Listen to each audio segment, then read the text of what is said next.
Ladies and gentlemen, the Pixel 8a is finally available for purchase. It was rumored, and we knew so much about it, but it's actually out now, $4.99, as you can see here on the Google store. Several different colors: aloe, bay, obsidian, and this porcelain color. In this video, we're going to be unboxing and giving some first impressions on the Pixel 8a, as I am a member of Team Pixel. Google was kind enough to send this device over for me to take a look at. So thank you, Team Pixel, for providing me with this review device. Like I said, though, it's available for purchase. I'm going to put affiliate links in the description down below. So if you click on that link and you make a purchase, it does help me earn commission to help support this YouTube channel. With all that being said, let's get into it. So we have the Pixel 8a here, and this appears to be the white color. I guess white's probably not the name for the color that they use. I'm sure they've got some different name for it, but that's what I'm going to call it, the white color.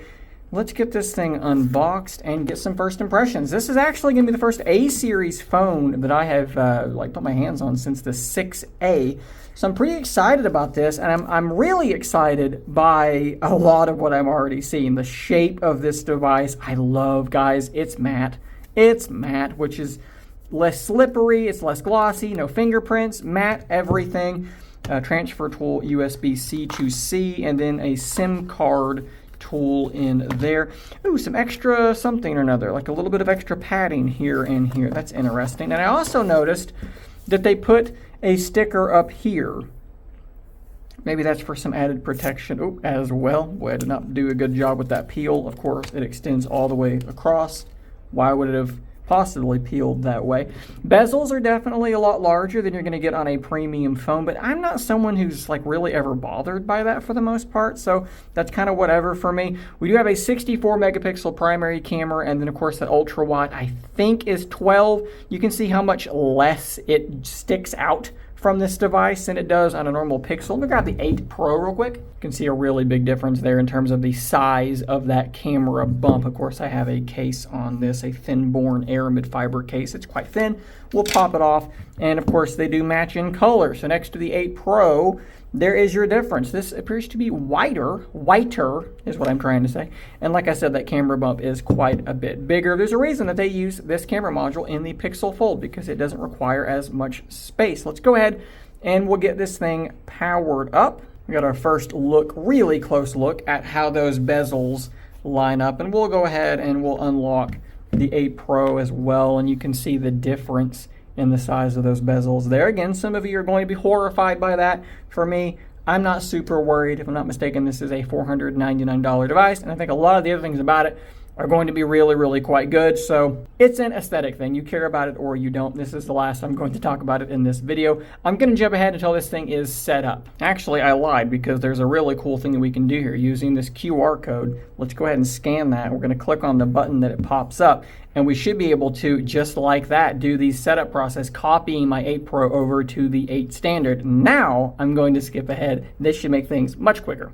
And as you can see, it's pulled everything over. My layout is the same. It's downloading my applications. That is really, really cool. But it did not grab the wallpaper, because that was an AI-generated wallpaper. So we're going to jump straight into that, actually, I think. And we're going to create our own AI wallpaper and get this thing properly set up. We're going to go with translucent dogwood in emerald, because, dogwood trees are in my front yard and it's the spring, almost the summer. So we're going to try and go with a similar look to that. And let's see which one of these we actually like the best. I like the first one, so we're going to go ahead and make that my wallpaper for home and lock screen. Something else I really like that is carrying over from the newer Pixel devices is the flat screen. We are not curved in any way, and I really, really do dig that. Of course, this is running the Tensor G3 processor, but it is a cut down version in that the packaging is a little bit different. What are the ramifications of that? Well, honestly, probably not a whole lot. Basically, what's going to happen is this device might run a little bit warmer than the normal Pixels running the G3, but they've been doing this on the A series for a while, and I've not really seen any additional complaints. I think it's probably going to be just fine. Welcome to your new Pixel.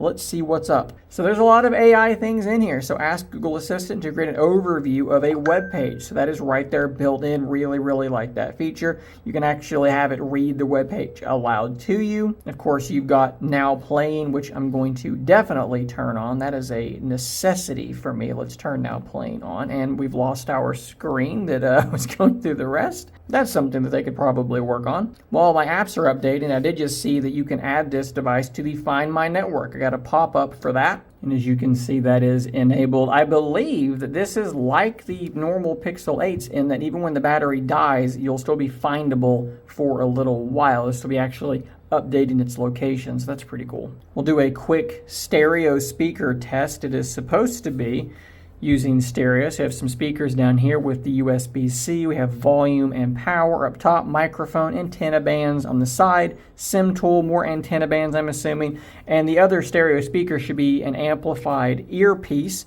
Fingerprint scanner seems just fine. We'll do some more testing on that here in just a moment, but this is going to be a stereo speaker test. Let's crank up the volume and see how this sounds.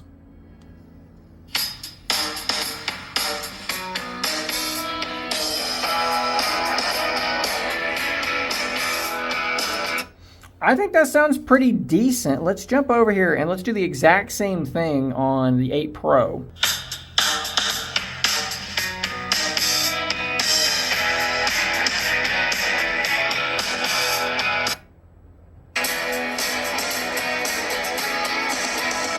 That's very, very similar to my ear. Maybe slightly more bass on the 8 Pro, but this is holding up quite well. I did say we're going to test that fingerprint scanner, so let's do this a couple of times and see if we have any issues unlocking the thing quickly. I think so far everything's just fine. We also have face unlock that is available to us. And I may be struggling to recognize my face because there's a great big shadow across it from the lighting in here. Let's kind of move over here a little bit, see if this is better. Yeah, that seems to be a little bit quicker. I was putting it in a difficult situation there, so I think it'll probably be just fine on either account. That seems fine to me. And now after an update, circle to search is indeed working. So let's circle that there.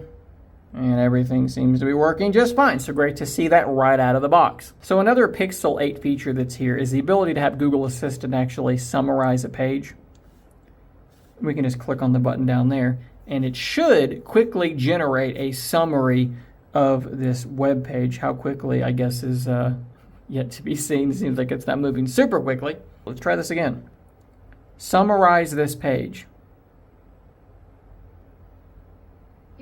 There we go. So I'm not sure what happened the first time, but we are working okay on the second time. Now, of course, if you switch over to Gemini, you can do something very similar there as well. You can also hold this down and do the read aloud option, and it should begin reading this web page to you. Hopefully we don't have another problem thing here. There we go. So it is now reading this web page to me. A little bit slower than it is on the Pixel 8. I'm not sure if that's something that's going to go away. You'll have to stick around for the full review to find out about that. Of course, it's a Pixel, so the camera is going to get a decent amount of attention. And it's the same camera layout you've seen on every Pixel device, where you have now, most recently, photos and videos sort of separated into their own sections. And then you have subsections for each one, as you can see there. And then you can do a swipe up to get to additional settings. Let's actually go to video. I'm curious if we swipe up. Definitely don't have access to Video Boost or Video Night Sight. Not super shocking there. Let's take some photos and we'll see what these look like. So I'm not going to spend a ton of time on these. We'll do that in the full review, but in good lighting, I think that this looks very nice and detailed. Colors look accurate. Same thing over here, jumping in with the 2x digital zoom. I think that looks really, really good actually for a digital zoom. That is quite sharp and quite detailed still. I believe this next image is for the ultra wide. The colors got a little bit wonky there, but I think that that's more or less okay. A little bit more grain there in the middle, but that's to be expected with an ultra wide. Portrait mode of my boy Rutherford here taking a nap, giving me that side eye, thinking, why are you taking a photo of me right now? But you can see that focus fall off there. In some lower light, some controllers that I have in the tech closet. And I think the details look pretty good there. We'll test the true low light performance again later on in the full review. Stepping outside, we have the ultra wide, followed by the standard 1x and then a 2x, again, digital zoom. And then we punched it all the way up to the maximum of 8x, and things are definitely a little bit blurry at 8x, but there's no optical zoom. In terms of video, this is more or less what you should be expecting. I'm just holding this thing out at arm's length, and I've got the settings exactly as they come out of the box. So you let me know, what do you think about this? So there you go, guys. I'm going to be popping my primary SIM into this device, transferring my Pixel Watch 2 over to it as well. I'm going to daily drive it for a little while before I publish a full and should be very thorough review of this device. I will say my expectations are fairly high based on prior A-series Pixel devices, but you're going to have to wait to find out if this bad boy can actually stand up to those expectations. Huge shout out to Google, in particular the Team Pixel side of Google, for the incredible care package that they sent over along with this. They absolutely outdid themselves on this one, and I'm really quite appreciative of that. But like I said, subscribe for that future coverage of this device. Let me know things you want to see talked about in that full review or possibly in another separate video. I'll take a look and see what I can do, guys. And I'll see you in those next videos. And until next time, stay nerdy, my friends.